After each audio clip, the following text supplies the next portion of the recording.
The pound-for-pound king Terence Crawford has just added another victory to his flawless record, now standing at 41-0. With this win, Crawford solidifies his status as a four-division world champion. Despite his dominance, social media is buzzing with criticism, questioning the conviction of his performance and speculating whether he could handle a fight against Canelo, an issue for another day. Meanwhile, rumors are swirling that Crawford may be considering a retirement while he's still at the peak of his career. Let's investigate whether these claims hold any truth. The WBA super welterweight title, held by Uzbekistan's champion Israel Madrimov, was on the line, as the experienced Terence Crawford, widely regarded as the best pound-for-pound boxer in the world, stepped into the ring. Known as the unified welterweight champion, Crawford made the strategic decision to drop down a weight class in pursuit of a new title. Following the thrilling upset of Jose Valenzuela against Isaac Pitbull Cruz and a lively performance by rapper Eminem at BMO Arena in Los Angeles, the stage was perfectly set for the evening's main event, Israel Madrimov versus Terence Crawford. The atmosphere was electric as fans eagerly awaited to see if Crawford could secure a new belt against the relatively inexperienced Madrimov. Everything was in place for the grand fight that everyone had come to witness. During the first 5 rounds, both Terence Crawford and Israel Madrimov were extremely cautious with each other. Those who thought Terence would have an easy fight were wrong, as Madrimov made great reads on Crawford's movements. Up until that point, there was no clear superior opponent. At the start of round 5, Crawford began landing more jabs to Madrimov's body. The fight was certainly not easy for Crawford, who was finally facing a worthy opponent that forced him to flex his fighting IQ muscles. Remember, the champ had 11 straight wins by KO, but tonight's rival seemed capable of breaking that streak. During the second half of the fight, Terence Crawford made significant improvements, but the bout remained tightly contested. In the championship rounds, Crawford landed more direct punches, though Madrimov still managed to score a few of his own. With the 3 judges keeping their scorecards close to their chests, no one wanted to be in their position at the end of the 12 rounds. This was the first time in 8 years that Crawford had to go the distance to secure a victory. Ultimately, he won by unanimous decision, preserving his undefeated record and claiming the WBA light welterweight title. Crawford has now achieved championship status in 4 different divisions. Kudos to Madrimov for holding his own again. Meanwhile, claimed that the 4-division champion was now looking to retire while he was still on top. Career. Once a year since 2020. At 36, Crawford coming off a decisive win against Israel Madrimov. That fight, which was expected to be closely contested, might end up being both Crawford's defining fight, and possibly his last.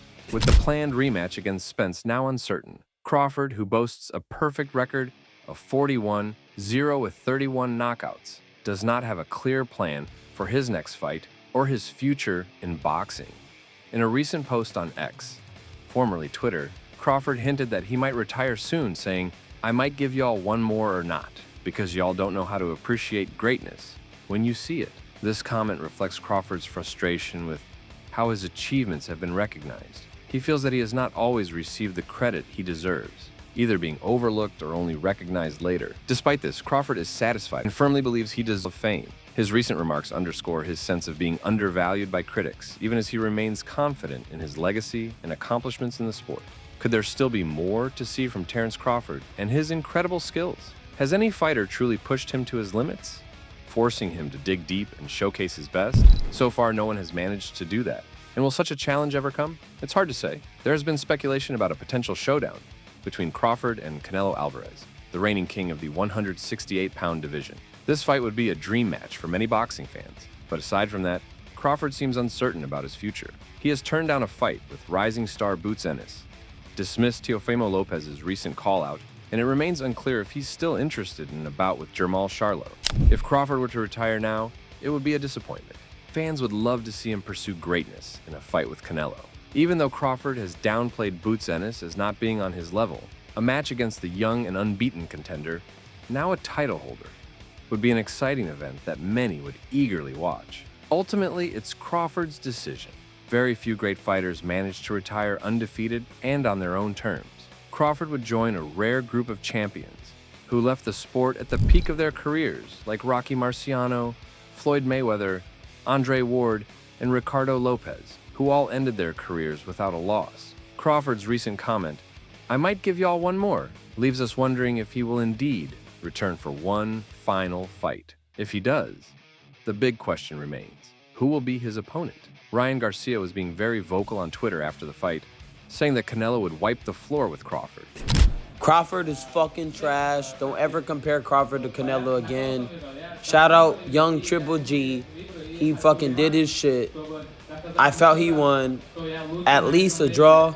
Fuck the judges. Fuck you weirdos. You guys suck ass. And fuck Crawford. You're not pound for pound. Suck a dick. You never fought nobody good. You fought Spence that had a car accident. Fuck you, bitch. Forget about the Canelo fight. Terence Crawford should stay at 154 and focus on fighting top contenders like Virgil Ortiz and Tim Tszyu. Even a bout against Jaron Ennis at 147 makes sense. This recent fight against Israel Madrimov showed that Crawford, despite his incredible skill, might struggle against bigger opponents. Madrimov, with his strength and durability, exposed some vulnerabilities that Canelo would exploit, potentially turning the bout into a one-sided affair.